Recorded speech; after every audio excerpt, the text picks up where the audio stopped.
Welcome to the deep dive. Today we're diving into the fascinating and incredibly fast-moving world of artificial intelligence.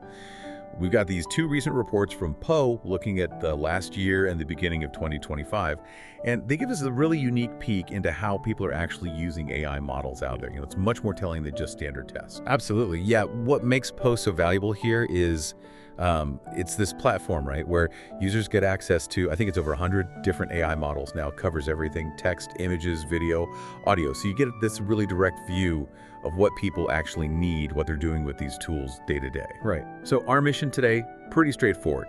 We're going to break down these reports, pull up the key trends, the main insights, really try to get a handle on how this whole AI landscape is shifting. We're talking text, reasoning, images, video, even audio, and we want to give you the key info efficiently, highlight what's most interesting and relevant for you.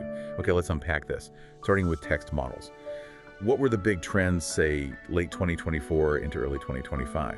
Okay, so one of the clearest things that jumped out was just the stronghold that OpenAI and Anthropic had on text generation.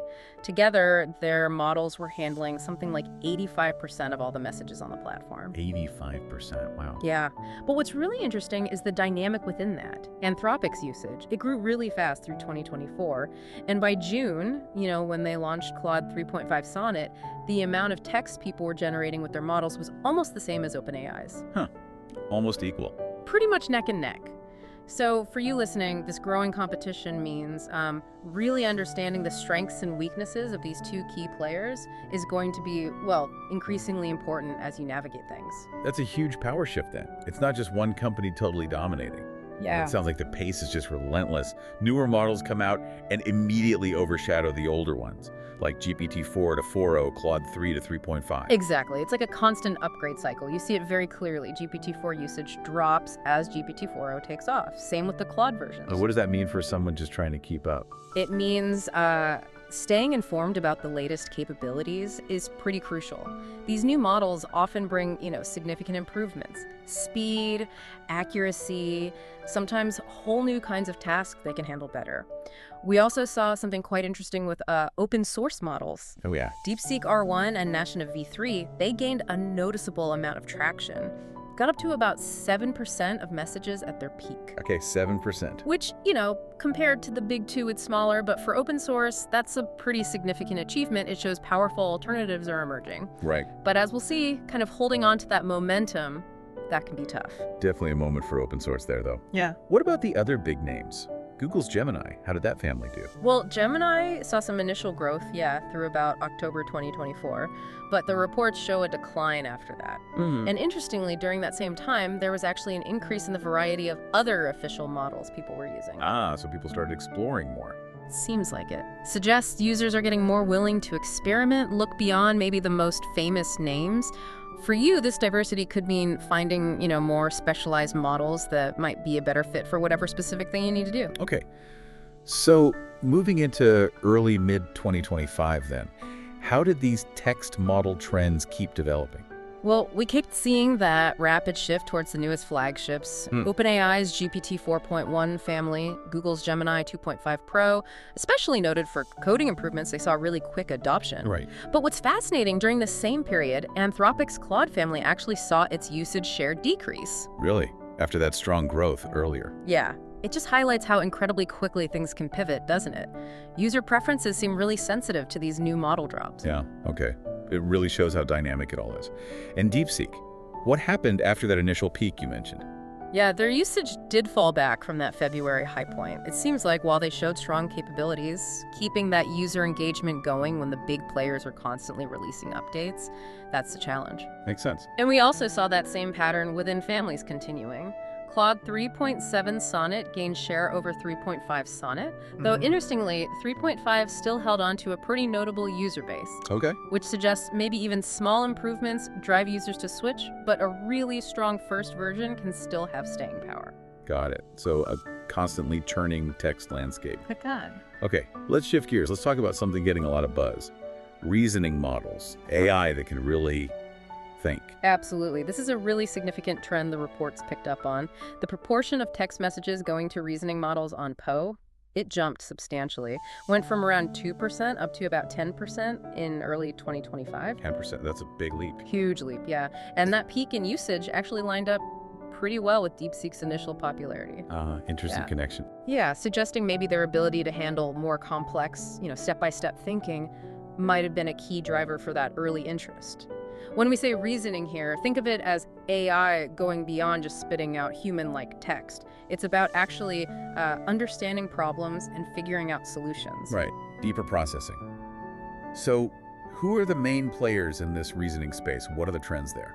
Well, we saw rapid growth for Google's Gemini 2.5 Pro in terms of its share of reasoning messages, but OpenAI's approach is particularly striking. They've just been releasing new reasoning-focused models incredibly fast in early 2025. Like which ones? Models like O1 Pro, O3 Mini, O3 Mini High, 304 Mini, just a whole series. And what's really interesting is how fast users seem to grab the very latest one as soon as it's out. So they're constantly upgrading their AI's problem-solving brain, basically. Kind of feels like it, yeah. Always looking for the most up-to-date capability. What about xAI's Grok? That got a lot of attention for benchmark scores, didn't it? It did, yeah. Grok 3 performed very well in benchmarks when it came out in February 2025. That's an important point. However, on Poe, their Grok 3 mini model, that's the one in their API that supports reasoning it, accounted for less than 1% of reasoning model usage. Less than 1%, huh? Yeah, and it really highlights something crucial. How a model does on a standardized test doesn't always perfectly predict how people will actually use it in the real world. That's a critical distinction for you listening to keep in mind. Impressive specs don't always mean people flock to it. And the reports mentioned hybrid reasoning models. What's that about? Yes, that's an early stage, but potentially really significant. We're starting to see models like Gemini 2.5, Flash Preview, and Qwen 3 pop up. And the idea is they can sort of dynamically adjust how much reasoning they apply during a conversation. So not just one fixed setting. Exactly. They could maybe think more deeply when the question needs it and faster for simpler stuff, adaptable. But their usage is still tiny, around 1% within that reasoning subcategory. So still very early days for that idea. Interesting. That ability to kind of fine-tune the reasoning process. Yeah, that could be a major step in making AI more flexible. Okay, let's pivot again. Visuals, image generation. That whole area feels like it's been evolving at warp speed. You're absolutely right. Warp speed is a good way to put it. The landscape there has just transformed dramatically. You remember the initial dominance of models like DALL-E 3, various stable diffusion versions? Yeah, they were everywhere. Well, their relative share has dropped significantly, like by about 80%. 80% drop. Wow. And at the same time, the number of official image gen models available on Poe just exploded. Went from just 3 to around 25. 25, that's incredible. So who are the new leaders in this really crowded space? Well, Black Forest Labs' FLUX family really made a splash back in mid-2024, and they've held a strong lead since then, consistently getting around 40% of messages late last year, still about 35% in April 2025. Okay, so FLUX is a big one. Definitely. But Google's Imagen 3 family has also shown really steady growth through 2025. They reached about 30% usage share by late April. So it's getting much tighter at the top then. Yeah, much closer competition between those two now. And what about OpenAI? They have their own image stuff now too, right? How's that doing? They made a big impact very quickly. GPT image generation, that's based on GPT Image 1, it grabbed 17% share within just 2 weeks of launching in late April 2025. 17% in 2 weeks. Yeah.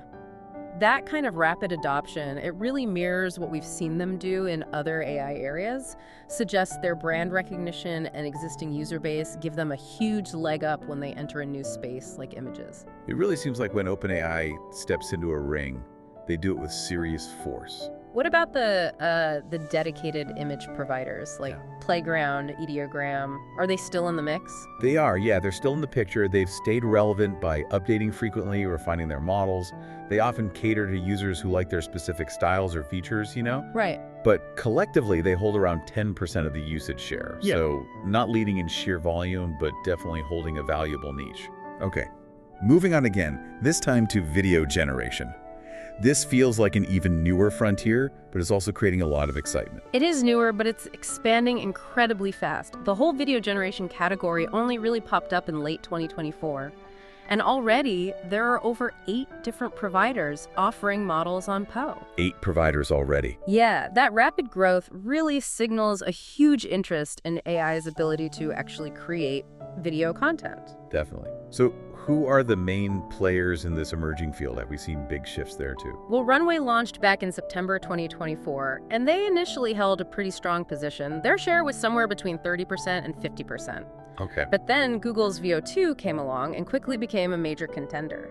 Shortly after it launched on Poe early this year, it grabbed nearly 40% of the usage. 40%, just like that. Almost overnight, yeah.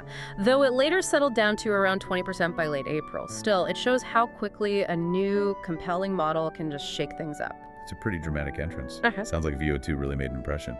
Any other companies making waves in video? Yes, definitely. We've seen a really notable rise from the Kling family of models. They're from a Chinese lab, Kuaishu. Kling 2.0 Master especially gained a lot of traction. By late April 2025, that whole Kling family together accounted for about 30% of all video generation on Poe. 30% for Kling, wow. And interestingly, other Chinese models like Kling Pro V1.5, Hailuo AI, Hunyuan Video, Wan 2.1, they're also collectively making up around 15% of usage. And they seem to be really pushing the boundaries on capabilities, speed, cost effectiveness. So a lot of global competition there. Absolutely. And as a result of all this new competition, Runway's share did decline, dropped by about 40%, down to around 20% by late April. Right. Really highlights how globally competitive AI has become, even in these brand new areas like video. Yeah, it sounds like the video arena is becoming incredibly competitive and very global very quickly. Okay, finally, let's touch on audio generation. Feels maybe a bit less in the spotlight than visuals or text? That's probably fair, yeah. But there are still interesting things happening there. Currently, 11 Labs has a very strong lead in text-to-speech. They handle about 80% of all requests on Poe. 80%. So they're really dominating that space. Very much so. They've really established themselves as the main player there. So is it basically their game to lose right now? Or is there competition emerging? Well, the reports suggest we are starting to see competition emerge. Newer players are popping up, names like Cartesia, Unreal Speech, Play AI, Orpheus, and they're starting to offer, diverse voice options, different audio effects, different balances of performance and price. Okay. So while 11 Labs has that commanding lead now, the increasing number of alternatives suggests we could see some interesting shifts down the road as these new players get better and gain more traction. Right, the pattern continues. Okay, so we've covered a ton of ground text, reasoning, image, video, audio.